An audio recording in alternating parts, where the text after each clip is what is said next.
Hello guys, तो एक और नई वीडियो में आप लोगों का स्वागत है। तो आज हम राइनाइटिस करने वाले हैं। राइनाइटिस के सारे टाइप्स करेंगे, एक्यूट, क्रॉनिक, एलर्जिक, वेसोमोटर। जो भी टाइप के राइनाइटिस होते हैं बहुत इजी होते हैं, सब में थोड़ा थोड़ा डिफरेंस होता है, तो हम वो सारे नोट्स के थ्रू करने वाले हैं। सबसे पहले राइनाइटिस होता क्या है? तो rhinitis is inflammation of nasal mucosa associated with nasal stuffing, rhinorrhoea, sneezing and other complaints. ठीक है, अब एक्यूट राइनाइटिस और क्रॉनिक राइनाइटिस, ये दो मेजर कैटेगरीज आती हैं जिनको पढ़ना इंपॉर्टेंट होता है। सबसे पहले एक्यूट राइनाइटिस, नाम से पता चल रहा है, जो थोड़ा एक्यूट है, और क्रॉनिक जो क्रॉनिक कंडीशन में जा चुका है। ठीक है, अब एक्यूट राइनाइटिस भी 3 टाइप के और होते हैं, जिसमें से वो कॉज के बेसिस पे डिवाइड हुआ है। तो अगर राइनाइटिस वायरल कॉज की वजह से हुआ है, किसी वायरस की वजह से, तो वायरल ये मोस्ट कॉमन होता है, फिर बैक्टीरियल और इरिटेटिव। ठीक है, अब सबसे पहले वायरल राइनाइटिस करते हैं। वायरल राइनाइटिस में भी बहुत सारे टाइप आते हैं, क्योंकि बहुत सारे टाइप के वायरस से हो सकता है। तो अगर वो ड्रॉपलेट्स की वजह से हो रहा है, जैसे adeno virus, rhino virus, airborne droplets की वजह से हो रहा है, जो बहुत ही कॉमन है, उसको कॉमन कोल्ड कहते हैं या कोराइजा कहते हैं नॉर्मल लैंग्वेज में। ये मोस्ट कॉमन कॉज है, टाइप है। ठीक है, इसका जो इंक्यूबेशन पीरियड है 1 to 4 days होता है, and illness last for 2 to 3 weeks। और ये जो इलनेस है वो 2 से 3 हफ्ते ही रहती है, इसके बाद खुद ही सबसाइड हो जाती है। ठीक है, इसके क्लिनिकल फीचर्स क्या होता है? नेसल स्टफिंग, राइनोरिया, स्नीजिंग। अगर किसी को कॉमन कोल्ड हुआ होगा तो आपको पता है, मतलब बहुत कॉमन है, तो आपको पता है कि कैसे नेसल ऑब्स्ट्रक्शन हो जाती है, नेसल डिस्चार्ज होने लग जाता है, जिसको राइनोरिया कहेंगे। स्नीजिंग भी होती है। ठीक है, इसके साथ साथ पेशेंट जो है also feel chilly and low grade fever. Patient को चिलीनेस और लो ग्रेड फीवर भी फील होगा। इसमें ट्रीटमेंट में क्या करता है? तो इसमें आपको ट्रीटमेंट नॉर्मली जो वो देते हैं, कफ से रिलेटेड जो दवाइयाँ देते हैं वही हमें लेना। बस एक जो नोट वाली बात है वो मैंने यहाँ लिख दी है कि non aspirin containing medicine given as it can increase shedding of virus. ठीक है, तो हमेशा जो भी देते हैं मेडिसिन वो नॉन एस्पिरिन कंटेनिंग देता है, वो जो है वायरस का शेडिंग को इंक्रीज कर देता है। ठीक है, ये हुआ वायरल राइनाइटिस का फर्स्ट कॉमन कोल्ड। सेकेंड, एक और वायरस होता है इन्फ्लुएंजा वायरस। तो अगर उससे कॉज हो रहा है तो उसको कहेंगे इन्फ्लुएंजा राइनाइटिस। इसमें cause by influenza A, B और सी टाइप। ठीक है, अगर राइनाइटिस एसोसिएटेड है विद एनी एक्जेंथेमा, एक्जेंथेमा कोई भी ऐसा फीवर होता है जिसमें रैशेस फॉर्म होता है। ठीक है, तो अगर मीसल्स है, रुबेला, चिकन पॉक्स, इनके साथ अगर एसोसिएटेड राइनाइटिस है तो उसको राइनाइटिस एसोसिएटेड विद एक्जेंथेमा कहेंगे, विच प्रिसीड्स एक्जेंथेमा बाय 2 to 3 days। ठीक है, तो एक्जेंथेमा फीवर होने से पहले, उसके 2-3 दिन पहले आपको राइनाइटिस वाली कंडीशन आ जाएगी, तो उसको कहेंगे राइनाइटिस एसोसिएटेड विद एक्जेंथेमा। ठीक है, अब एक्यूट राइनाइटिस का बैक्टीरियल कॉज की वजह से जो राइनाइटिस होता है उसको कहते हैं बैक्टीरियल राइनाइटिस। ठीक है, अब ये भी 2 टाइप के होंगे, एक डिप्थीरिया की वजह से होगा और एक डिप्थीरिया के अलावा किसी की वजह से भी होगा। ठीक है, तो डिप्थेरिक और नॉन स्पेसिफिक। ठीक है, तो इसमें नॉन स्पेसिफिक में इन्फेक्शन जो होता है वो न्यूमोकोकस बैक्टीरिया, स्ट्रेप्टोकोकस, स्टेफाइलोकोकस, इनकी वजह से अगर हो गया तो। ठीक है, इसके अंदर greyish white tenacious membrane form हो जाती है नोज में। ठीक है, which with attempted removal causes bleeding, और जिसको अगर हम रिमूव करने की कोशिश करेंगे तो वो ब्लीडिंग कॉज कर देगा। ठीक है, इसमें आपको याद रखना ग्रेइश वाइट टेनेशियस मेम्ब्रेन है। ठीक है, इसमें क्या है डिप्थेरिक में, इसमें भी ये इसका सिंपल है, डिप्थेरिया हो गया आपको नोज का। तो पर वैसे नोज का डिप्थेरिया थोड़ा सा अनकॉमन होता है, थ्रोट में ज्यादा कॉमन होता है डिप्थेरिया, है ना। तो इसमें भी ग्रेइश मेम्ब्रेन फॉर्म हो जाती है, is seen covering the inferior turbinate and floor of nose. ठीक है, तो ये बैक्टीरियल राइनाइटिस हुआ। ठीक है, इसके बाद थर्ड टाइप का राइनाइटिस जो एक्यूट राइनाइटिस कॉज करता है वो है इरिटेटिव राइनाइटिस। तो आप कभी डस्ट स्मोक में गए होंगे तो उसकी वजह से आपको फील हुआ होगा कि बहुत ज्यादा स्नीजिंग हो रही है, बहुत ज्यादा डिस्चार्ज, नेजल डिस्चार्ज आने लग गया है। ठीक है, तो वो किस टाइप का है? वो एक्यूट कंडीशन है और इरिटेटिव राइनाइटिस है वो। ठीक है, तो नेक्स्ट है irritative rhinitis which is caused by exposure to dust, smoke और irritative gases such as ammonia, formalin, acid fumes etcetera. ठीक है, इसमें क्लिनिकल फीचर्स क्या है? Immediate catarrh reaction with sneezing, rhinorrhoea and nasal congestion हो जाता है। ठीक है, अब ये होगा एक्यूट राइनाइटिस। एक्यूट राइनाइटिस हमने 3 कॉज पढ़े, वायरल हो सकता है, बैक्टीरियल हो सकता है, इरिटेटिव हो सकता है। अब हम पढ़ते हैं क्रॉनिक राइनाइटिस। अब क्रॉनिक राइनाइटिस 5 टाइप की होता है। Chronic simple rhinitis, hypertrophic rhinitis, atrophic rhinitis, rhinitis sicca, rhinitis caseosa. ठीक है, तो ये 5 टाइप के हो सकते हैं और ये सारी बहुत ईजी है, सब में थोड़ा थोड़ा डिफरेंस है, तो हम वो पढ़ते हैं। क्रॉनिक राइनाइटिस सबसे पहले इसमें क्या है कि रिकरेंट अटैक आया आपको एक्यूट राइनाइटिस का, जिसकी वजह से वो क्रॉनिक में टर्न हो गया। ठीक है, ये बहुत सिंपल पैथोलॉजी है। यही अगर पैथोलॉजी अगर कंटिन्यू होती है कि एक्यूट राइनाइटिस ने क्रॉनिक सिंपल राइनाइटिस का शक्ल ले ली, मतलब बहुत दिनों से होता रहे, तो उसको कहेंगे क्रॉनिक सिंपल राइनाइटिस। ठीक है, सिंपल। तो क्रॉनिक सिंपल राइनाइटिस क्या होता है, रिकरेंट अटैक्स आ रहे हैं आपको एक्यूट राइनाइटिस के, विच लीड टू क्रॉनिसिटी। इसमें प्री डिस्पोजिंग फैक्टर्स क्या क्या होता है। persistence of nasal infection due to sinusitis, tonsillitis, adenoids। ठीक है, अगर आपको persistent इन्फेक्शन रह रहा है, नेजल इन्फेक्शन, तो वो क्रॉनिसिटी में चला गया, तो आपको क्रॉनिक सिंपल राइनाइटिस हो गया। या इन्फेक्शन एंड क्रॉनिक एक्सपोजर है आपका डस्ट का, ठीक है, या नेसल सेप्टम डिफेक्ट है कॉजिंग नेसल ऑब्स्ट्रक्शन है, या वेसोमोटर राइनाइटिस है। ये सारी कंडीशंस आपको अगर बार बार हो रहे हैं तो वो प्री डिस्पोज करेंगे कि आपको क्रॉनिक सिंपल राइनाइटिस हो जाएगा। ठीक है, अब इसमें पैथोजेनेसिस क्या है। अब क्या होता है, कहीं पे भी इन्फ्लेमेशन हो रही है तो वहां पे इडीमा हो जाता है। ठीक है, तो उसकी वजह से there is hyperemia and edema of mucous membrane with increase in seromucinous gland and increase in goblet cells। अब बार बार इन्फ्लेमेशन होने की वजह से उस एरिया में सीरोम्यूसिनस जो ग्लैंड होता है वही उनकी क्वांटिटी बढ़ जाती है, और गॉबलेट सेल्स की भी। इसकी वजह से बहुत सारा डिस्चार्ज होगा, बहुत सारा हाइपरेमिक स्टेज वहां पे आ जाएगी और इडीमा हो जाएगा म्यूकस मेम्ब्रेन का। तो इसको कहते हैं क्रॉनिक सिंपल राइनाइटिस। ठीक है, अब इसमें क्लिनिकल फीचर्स क्या क्या आते हैं। तो इसमें क्लिनिकल फीचर नेसल ऑब्स्ट्रक्शन होगा जो कि एग्रेवेट करेगा या लाइंग से बढ़ेगा। ठीक है, नेसल डिस्चार्ज होगा जो कि म्यूकॉइड या म्यूकोपुलेंट होगा। हेडेक होगा, सोलन टर्मिनेट्स होंगे। मैक्सिमम जो चेंज होता है वो मिडल टर्मिनेट में देखा जाता है। ठीक है, एंड इडीमा जैसे मैंने बोला इडीमिक होगा, तो सोलन है टर्मिनेट, तो वो भी पिट्स ऑन प्रेशर होता है। ठीक है, इसके अलावा पोस्टीरियर नेसल डिस्चार्ज भी देखने को मिलेगा। ठीक है, ये था हमारा क्रॉनिक सिंपल राइनाइटिस। ठीक है, सिंपल पैथोलॉजी अगर एक्यूट आपको ठीक नहीं किया गया तो वो क्रॉनिक में कन्वर्ट हो गया, इसको कहेंगे क्रॉनिक सिंपल राइनाइटिस। इसके अंदर क्या होता है, हाइपरीमिक और इडीमिक हो जाता है म्यूकस मेम्ब्रेन, और इसमें जो ग्लैंड्स होते हैं उनकी क्वांटिटी बढ़ जाती है, सीरोम्यूसिनस और गॉबलेट सेल्स की, जिसकी वजह से बहुत सारा डिस्चार्ज निकलता है और इसके ऐसे क्लिनिकल फीचर्स आते हैं। ठीक है, नेक्स्ट आते हैं hypertrophic rhinitis. Hypertrophic rhinitis is characterized by thickening of mucosa, sub mucosa, seromucinous gland, periosteum and bone. ठीक है, तो आपको पता है कि हमारा जो नेसल कैविटी है पूरी, उसमें जो भी चीजें होती है ना, सबका यहाँ पे हाइपरट्रॉफी हो जाती है, इसलिए इसका नाम भी हाइपरट्रॉफिक राइनाइटिस पड़ा है। तो थिकनिंग हो जाती है म्यूकोसा की, सब म्यूकोसा की भी, सीरोम्यूसिनस ग्लैंड, पेरियोस्टियम, बोन, सब इसमें ना हाइपरट्रॉफाइज स्टेट में चली जाते हैं। ठीक है, it is cause by recurrent nasal infection, chronic irritants, prolong use of nasal drops etcetera. ठीक है, इसमें सिम्टम्स क्या आता है, नेसल ऑब्स्ट्रक्शन होगा, ऑब्वियसली इतनी हाइपरट्रॉफी, इवन बोन्स तक की हाइपरट्रॉफी हो गई है तो नेसल ऑब्स्ट्रक्शन बहुत ज्यादा सीवियर होगा। नेसल डिस्चार्ज होगा जो कि थिक एंड स्टिकी होगा। हेडेक होगा, एनोस्मिया होगा। ठीक है, एनोस्मिया इज स्मेल लॉस हो जाना। ठीक है, साइंस क्या होंगे, तो इसमें हाइपरट्रॉफी ऑफ टर्बिनेट्स आपको दिखेगा, which does not pit on pressure. मतलब इसमें हमने देखा था कि क्रॉनिक सिंपल राइनाइटिस में कि वो पिट कर रहा था ऑन प्रेशर, पर हाइपरट्रॉफिक में वो पिट नहीं करेगा प्रेशर पे। ठीक है, मैक्सिमम चेंज अकर इन इंफीरियर टर्मिनेट, इसमें मैक्सिमम चेंजेस इंफीरियर टर्मिनेट में होते थे, और क्रॉनिक सिंपल वाले में मैक्सिमम चेंजेस मिडिल टर्मिनेट्स में होता है।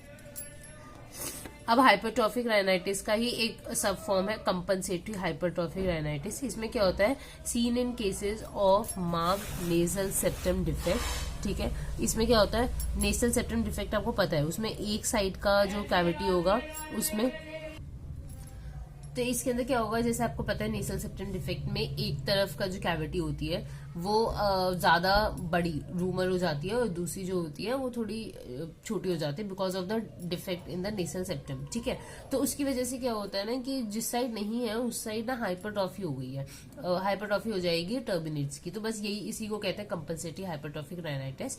तो ये seen in cases of marked nasal septum defect, the rumor side of nose show hypertrophy of inferior and middle terminates। ठीक है, these are irreversible changes, ये irreversible changes होंगे। ठीक है, तो यहाँ तक हमने पढ़ लिया हाइपरट्रॉफिक राइनाइटिस। हमारे क्रॉनिक राइनाइटिस के 5 टाइप थे, जिसमें से हमने chronic simple rhinitis, hypertrophic rhinitis पढ़ लिया। अब पढ़ता है एट्रोफिक। एट्रोफिक नाम पर चल रहा है सबको एट्रोफी हो जाएगी, हाइपरट्रॉफी में सब कुछ हाइपरट्रॉफी हो गई थी, एट्रोफिक में सब कुछ एट्रोफी हो जाएगी। तो इसमें टर्बिनेट्स और म्यूकोसा इन सबकी एट्रोफी हो जाएगी। बाकी हम देख लेते हैं इसमें क्या होता है।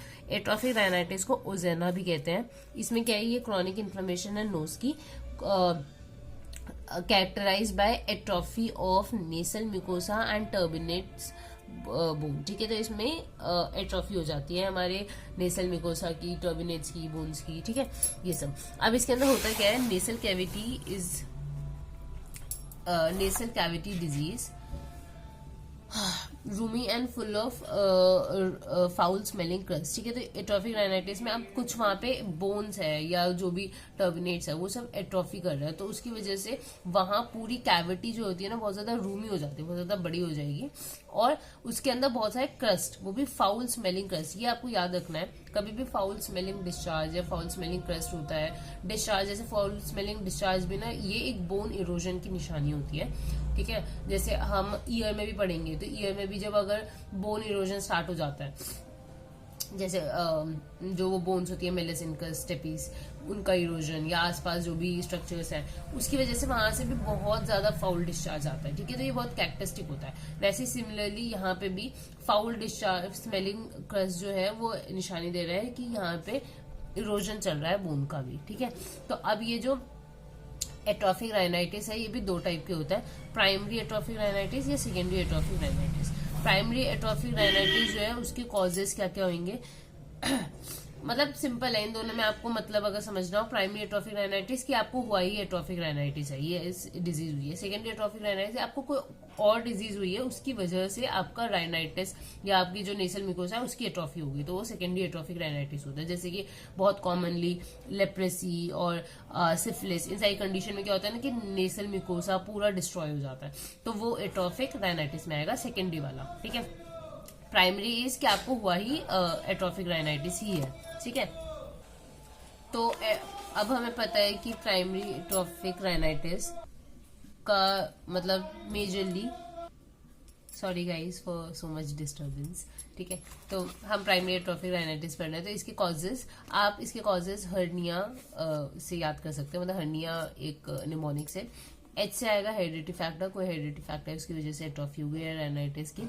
ई से आएगा एंडोक्रिनल, क्योंकि ऐसे देखा गया कि जो प्यूबर्टी वाली फीमेल्स होती हैं उनमें ज्यादा कॉमन होता है और एट्रोफिक राइनाइटिस, और अगर किसी को एट्रोफिक राइनाइटिस हुआ भी है तो वो मेनोपॉज के बाद वो चीज कंडीशन हट जाती है, मतलब 10 to cease आफ्टर मेनोपॉज। तो कहीं ना कहीं ईस्ट्रोजन का रोल है इन सब में, ऐसा देखा गया है। ठीक है, नेक्स्ट है रेशियल फैक्टर, और ये फीमेल्स में ज्यादा होता है एज कम्पेयर टू मेल्स। ठीक है, रेशियल फैक्टर्स कुछ रेस में ज्यादा होता है। न्यूट्रिशनल डेफिशिएंसी की विटामिन ए, डी, आयरन की डेफिशिएंसी है तो ज्यादा होगा।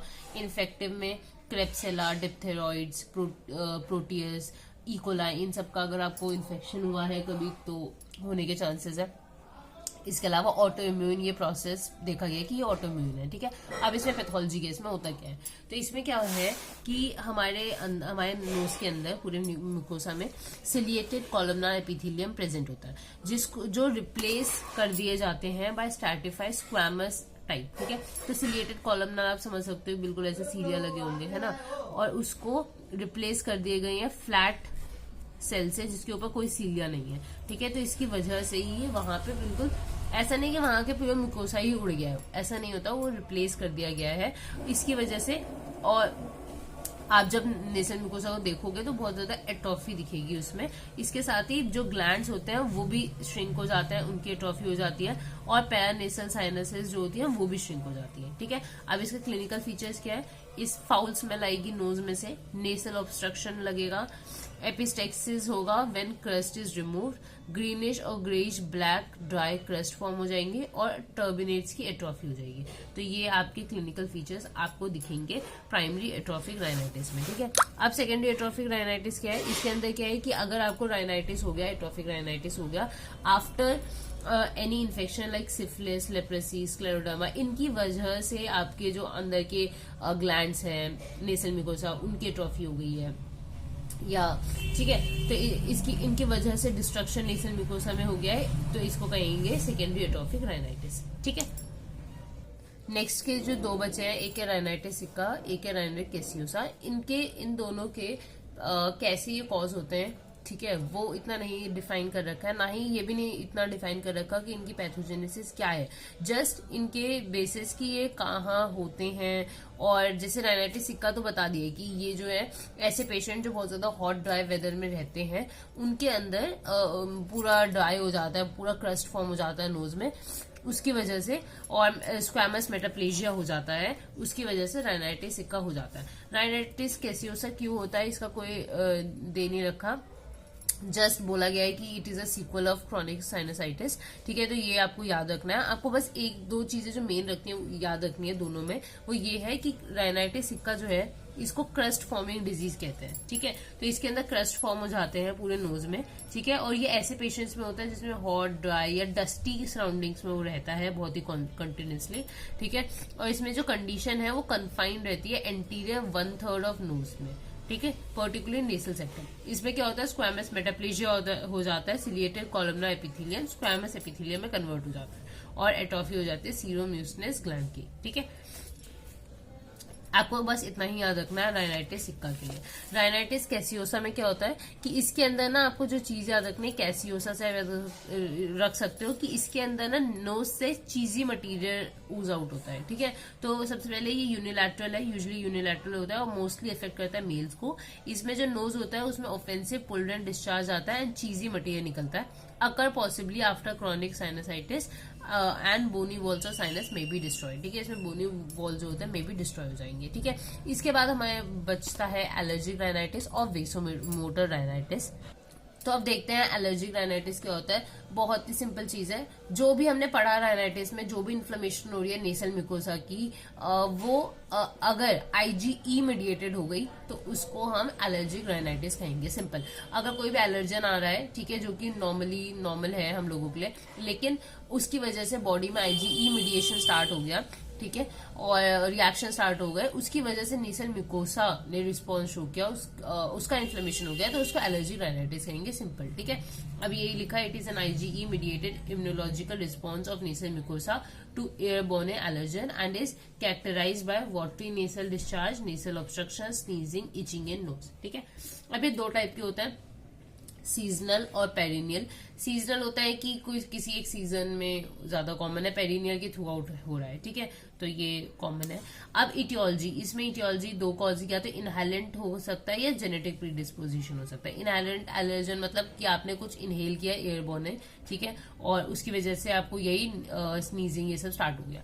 जेनेटिक क्या होता है कि किसी को जेनेटिक प्रीडिस्पोजिशन है, तो उसने सपोज पीनट्स, कैशियो कुछ भी खाया, तो उसकी वजह से उसको स्नीजिंग बहुत ज्यादा स्टार्ट हो गई, या कुछ इचिंग स्टार्ट हो गई नोज में, नेसल ऑब्स्ट्रक्शन हो गया, डिस्चार्ज निकल रहा है, तो ये जेनेटिक प्रीडिस्पोजिशन और इनहेलेंट एलर्जेंस होता है, ठीक है। अब ये जो पैथोजेनेसिस है मैं आपको नहीं समझाने वाली, क्योंकि ये हम हजारों बार कर चुके हैं कि कैसे एक पोलन ग्रेन आता है, वो सेंसिटाइज कर देता है मास्ट या बेसोफिल सेल्स को, ठीक है। फिर नेक्स्ट टाइम जब सब्सिक्वेंट एक्सपोजर होता है तो फिर डीग्रैनुलेशन हो जाता है, तो वो वेसोडाइलेटर्स लाइक हिस्टामिन, सेरोटोनिन ये सब रिलीज कर देता है, और वो क्या कहते हैं ग्लैंड्स की सिक्रीशन को भी बढ़ा देता है, ठीक है। तो ये सारा पैथोजेनेसिस मैंने यही समझाया है। अगर आपको समझना है तो आप वीडियो पॉज करके एक बार इसको देख लो, ठीक है। हम आगे बढ़ते हैं।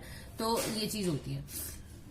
इसमें एक और चीज आपको याद रखनी है कि एक चीज होती है, उसको कहते हैं प्राइमिंग इफेक्ट। प्राइमिंग इफेक्ट क्या होता है कि म्यूकोसा अर्लियर जो है sensitize to an allergen will react to smaller dose of subsequent specific antigen, ठीक है, कि आपने इनिशियली बॉडी को सेंसिटाइज करने के लिए 100 एलर्जन चाहिए थे, ठीक है। अब जब वो सेंसिटाइज हो गया, तो अब जब सब्सिक्वेंट एक्सपोजर होगा तो वो 2 एलर्जन में भी बहुत ज्यादा विग्रस रिएक्ट करेगा, ये प्राइमिंग इफेक्ट ये है, ठीक है, कि स्मॉलर डोज, सब्सिक्वेंटली आपको स्मॉलर डोज चाहिए स्पेसिफिक एंटीजन के लिए टू शो दैट इफेक्ट, ठीक है। अब नेसल रिस्पॉन्स, सबसे पहले एलर्जिक राइनाइटिस में नेसल रिस्पॉन्स दो टाइप के होंगे, एक्यूट या अर्ली फेज, और एक होगा डिलेड या लेट फेज, ठीक है। तो दोनों देख लेते हैं। तो जो एलर्जिक राइनाइटिस है वो दो फेजेस में होता है, ठीक है। इसका मतलब ये है, एक्यूट और अर्ली फेज में क्या होता है, ये occur within 5 to 30 minutes due to release of vasoactive amines like histamine, ठीक है। तो जैसे ही खाया या जैसे ही एलर्जन दिखा, मतलब गया नाक में, वैसे ही 5 से 30 मिनट के अंदर आपको ये बॉडी में रिएक्शन स्टार्ट हो गया, और ये हिस्टामिन की वजह से होता है, तो इसको कहेंगे एक्यूट अर्ली फेज। डिलेट क्या होगा, 2 से 8 घंटे बाद आफ्टर एक्सपोजर ऑफ एलर्जन।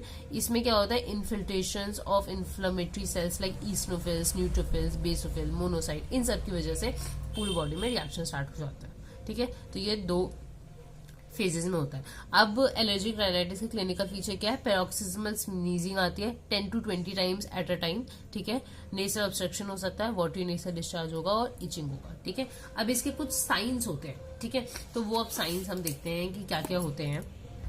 तो nasal signs, ocular sign, otologic sign, pharyngeal और लेरिंजियल साइन देखेंगे। नेसल साइन नाक में क्या क्या होगा, तो इसमें ना include transverse nasal crease, a black line across middle of dorsum of nose due to constant upward drawing of nose, ठीक है। इसमें क्या होगा ना, मतलब कुछ भी नहीं है, आप फोटो भी देखोगे तो इसमें ना जैसे नोज है, ठीक है, 1 मिनट आपको दिख नहीं रहा होगा शायद, जैसे ये नोज कैसे बनाते हैं, मतलब ये नोज है, मतलब सामने से हम देख रहे हैं, तो बार बार ऐसे रबिंग करने की वजह से ना ये बिल्कुल ना इस पे ऐसे ब्लैक लाइन फॉर्म हो जाती है, ठीक है। बस यही है, ठीक है, इसको कहेंगे नेसल साइन, ठीक है। Include transverse nasal crease form हो जाता है, black line across middle of dorsum of nose due to constant upward rubbing of nose, ठीक है। इसको कहते हैं एलर्जिक सल्यूट, ठीक है। ऑकुलर साइन क्या होगा कि डार्क सर्कल फॉर्म हो जाएंगे अराउंड आईज। ऑटैल्जिक साइन में रिट्रैक्टेड टिम्पैनिक मेम्ब्रेन दिखेगा और सीरियस ओटाइटिस मीडिया भी हो सकता है, कभी कभार कान भी भारी हो जाता है, ठीक है। फेरेंजियल साइंस में क्या होगा कि ग्रैनुलर फेरेंजाइटिस हो सकता है due to hyperplasia submucosal lymphoid tissue, ये बहुत सीवियर केसेस में ये सब भी हो सकता है। फेरेंजियल साइन क्या होगा कि include hoarseness and oedema of vocal cords, ठीक है। अब क्लासिफिकेशन क्या है एलर्जिक राइनाइटिस की। तो एलर्जिक राइनाइटिस को दो टाइप में डिवाइड कर सकते हैं, based on duration of disease और severity of disease. Duration of disease में दो है, इंटरमिटेंट और परसिस्टेंट, और सीवियरिटी ऑफ डिजीज में भी दो है, माइल्ड या मॉडरेट टू सीवियर, ठीक है। ड्यूरेशन ऑफ डिजीज में intermittent less than 4 days per week, persistent अगर बहुत दिन तक है तो परसिस्टेंट एलर्जिक राइनाइटिस क्या कहेंगे, जब 1 वीक में 4 दिन से ज्यादा होता है, ठीक है। सीवियरिटी ऑफ डिजीज माइल्ड और मॉडरेट कैसे देखेंगे, अगर मॉडरेट टू सीवियर आपको याद कर लो, अगर वो सारी चीजें नहीं प्रेजेंट है तो वो माइल्ड फॉर्म होगा, ठीक है। तो अगर नेसल डिस्चार्ज या इस ऑब्स्ट्रक्शन की वजह से आपको स्लीप में दिक्कत हो रही है, स्लीप डिस्टर्बेंस है, इम्पेयरमेंट है डेली एक्टिविटीज का, कोई भी ट्रबलसम सिम्टम है इसके अलावा, तो ये सारी moderate to severe type of allergic rhinitis में आएगा। और अगर ये सब प्रेजेंट नहीं है, ये सब एब्सेंट है, तो वो माइल्ड आएगा, ठीक है। अब आपको क्या क्या इन्वेस्टिगेशंस करवाने हैं, सबसे पहले टोटल एंड डिफरेंशियल काउंट, ठीक है, वो देखेंगे। इसके अलावा ईस्नोफिलिया बढ़ा होगा या कम भी, मतलब बढ़ा मे और मे नॉट इंक्रीज, ठीक है, पर मोस्ट ऑफ द केसेस में बड़ा होता है, ठीक है। नेसल स्मीयर देखेंगे तो एक्टिव कंडीशन में ईस्नोफिलिया बढ़ा होगा, ठीक है, और nasal eosinophilia is also seen in certain non allergen rhinitis, ठीक है। जैसे एक और कंडीशन होती है non allergic rhinitis with eosinophilia syndrome, इसके अंदर भी ईस्नोफिलिया तो बढ़ा होगा लेकिन नॉन एलर्जिक कंडीशन होगी वो, तो आपको ये चीजें ध्यान रखनी है। स्किन टेस्ट करवाएंगे हम, एलर्जन को इंट्रोड्यूस करेंगे बॉडी में, अगर व्हील फॉर्म हो जाता है मतलब वही एलर्जन है जिसकी वजह से उसको एलर्जिक राइनाइटिस हुआ है, और 10 to 15 मिनट्स में एक surrounding zone of erythema form हो जाएगा, ये स्किन टेस्ट होता है। रेडियो एलर्जन एसॉर्बेंट टेस्ट में रास्ट होता है, ये टेस्ट करवाते हैं, और एक नेसल प्रोवोकेशन टेस्ट करवाते हैं, ठीक है। इसके साथ साथ कॉम्प्लिकेशंस क्या क्या हो सकती है एलर्जिक राइनाइटिस की, तो इसके अंदर रिकरेंट साइनसाइटिस हो सकता है, फॉर्मेशन ऑफ नेसल पॉलिप हो जाता है in about 2% cases, serious otitis media हो जाता है, ऑर्थोडोंटिक प्रॉब्लम्स हो सकती है, माउथ ब्रीथिंग स्टार्ट कर देगा इंसान क्योंकि बहुत ज्यादा नेसल ऑब्स्ट्रक्शन है। इसके अलावा ब्रोंकियल अस्थमा भी हो सकता है। ठीक है, अब लास्ट बचा है हमारा वेसोमोटर राइनाइटिस। बहुत ही इजी है, इसको non allergic type of rhinitis भी कहते हैं। इसमें होता क्या है कि आप जब नेसल एलर्जी के लिए टेस्ट करोगे तो सारे टेस्ट नेगेटिव आएंगे, लेकिन फिर भी आपकी बॉडी और ना ही कोई बैक्टीरिया वायरस कोई भी कंडीशन नहीं दिख रही, लेकिन फिर भी आपकी बॉडी में राइनाइटिस है, VMR भी कहते हैं, तो उसको हम वेसोमोटर राइनाइटिस में कर देते हैं। इसमें होता क्या है, इसमें बॉडी में ही ना कुछ चेंजेस चल रहे होते हैं। जैसे कि आप सबको पता है जो नेसल म्यूकोसा है वो बहुत ज्यादा रिच है ब्लड सप्लाई में। ठीक है, तो उसकी जो वेसल्स होती है उसमें वेसो कंस्ट्रिक्शन हो जाता है, जिसकी वजह से सिंपैथेटिक स्टिमुलेशन की वजह से वहां वेसो कंस्ट्रिक्शन हो जाता है और श्रिंकेज हो जाती है म्यूकोसा की। ठीक है ठीक है, ये होता है सिंपैथेटिक स्टिमुलेशन। लेकिन अगर वहां पे पैरासिम्पैथेटिक स्टिमुलेशन करना होगा तो वहां पे वेसोडाइलेशन और एंगॉर्जमेंट हो जाता है और एक्सेसिव सिक्रीशन होने लग जाती है नेसल ग्लैंड की। तो वेसोमोटर राइनाइटिस में क्या होता है कि वहां पे पैरासिम्पैथेटिक स्टिमुलेशन स्टार्ट हो जाता है, जिसकी वजह से जितनी भी वेसल्स है उसका वेसोडाइलेशन हुआ, एंगॉर्जमेंट स्टार्ट हो गई, वहां इरिथमा, हाइपरीमिया, एडिमा ये सब स्टार्ट हो जाएगा, और साथ ही साथ जो नेसल ग्लैंड्स है उनका एक्सेसिव सिक्रीशन का बैन लग जाएगा। ठीक है, तो इसकी वजह से हमें राइनाइटिस हो जाएगा, एक्सेसिव सिक्रीशन ये सब होने लगेगा। ठीक है, अब इसके सिम्टम्स क्या क्या है, पैरोक्सिज्मल स्नीजिंग, ठीक है, एक्सेसिव राइनोरिया, ठीक है, नेसल ऑब्स्ट्रक्शन, पोस्ट नेसल ड्रिप। ठीक है, कॉम्प्लिकेशन क्या है कि लॉन्ग स्टैंडिंग केसेस जो होते हैं वेसोमोटर राइनाइटिस के वो डेवलप कर लेते हैं into nasal polyp, hypertrophic rhinitis and sinusitis. ठीक है, तो इसलिए आपको अच्छे से देखना है। ठीक है, इसके बाद वेसोमोटर राइनाइटिस के बाद भी कुछ टाइप के राइनाइटिस होते हैं, जैसे कि ड्रग इंड्यूस राइनाइटिस, जो कि अगर जो इंसान बहुत ज्यादा एंटी हाइपरटेंसिव ड्रग्स लेता है या एंटी कोलिनिस्टेरिक एजेंट्स लेता है, कॉन्ट्रासेप्टिव पिल्स ले रहा है, तो उसकी वजह से नेसल ऑब्स्ट्रक्शन देखने को मिलता है। राइनाइटिस मेडिकोमेंटोसा, इसमें क्या होता है कि अगर बहुत ज्यादा एक्सेसिव यूज किया जा रहा है टॉपिकल डीकंजेसेंट्स का, ठीक है, या सर्जिकल रिडक्शन कर दिया टर्बिनेट्स का, तो उसकी वजह से राइनाइटिस हुआ। ठीक है, राइनाइटिस ऑफ प्रेगनेंसी एक होता है, इसमें क्या होता है कि ड्यू टू हार्मोनल चेंजेस, जैसे हम पढ़ भी रहे थे पीछे कि कैसे मेनोपॉज के बाद हमें देखा गया कि एट्रोफिक राइनाइटिस नहीं होता, ये थोड़ा सीज हो जाता है। तो कुछ ना कुछ हार्मोनल चेंजेस की वजह से अगर राइनाइटिस हो रहा है, जिसकी वजह से नेसल म्यूकोसा एडेमेटर्स हो जा रही है, तो उसकी वजह से एयरवे ब्लॉक हो गया तो राइनाइटिस हो गया, तो इसको राइनाइटिस ऑफ प्रेगनेंसी कहते हैं। हनीमून राइनाइटिस होता है, इसमें क्या होता है यूजुअली आफ्टर सेक्सुअल एक्साइटमेंट नेसल स्टफनेस हो जाती है। इमोशनल राइनाइटिस होता है, कभी आपने देखा होगा बहुत ज्यादा रो रहे हैं, बहुत ज्यादा नाक बहने लग जाती है, नाक ऑब्स्ट्रक्ट हो जाती है, तो वो इमोशनल राइनाइटिस है। राइनाइटिस ड्यू टू हाइपोथायराइडिज्म, तो हाइपोथायराइडिज्म की वजह से हाइपो एक्टिविटी होती है सिंपैथेटिक सिस्टम की। अब हाइपर एक्टिविटी सिंपैथेटिक सिस्टम की हो रही है, इसका मतलब हाइपर एक्टिविटी पैरासिम्पैथेटिक की हो रही है, और हमने देखा कि पैरासिम्पैथेटिक का प्रीडोमिनेंस आएगा, तो उसकी वजह से क्या होगा, वेसोडाइलेशन होगा, एंगॉर्जमेंट होगा, एक्सेसिव नेसल सिक्रीशन होगा, तो वही से यहाँ स्टार्ट हो जाएगा। इसके अलावा गैस्ट्रेटरी राइनाइटिस होता है कि हम कुछ टेस्ट करते हैं या हम कुछ सुनते हैं तो वैसे ही हमारे नाक से भी पानी आने लग जाता है तो वो गैस्ट्रेटरी राइनाइटिस हुआ।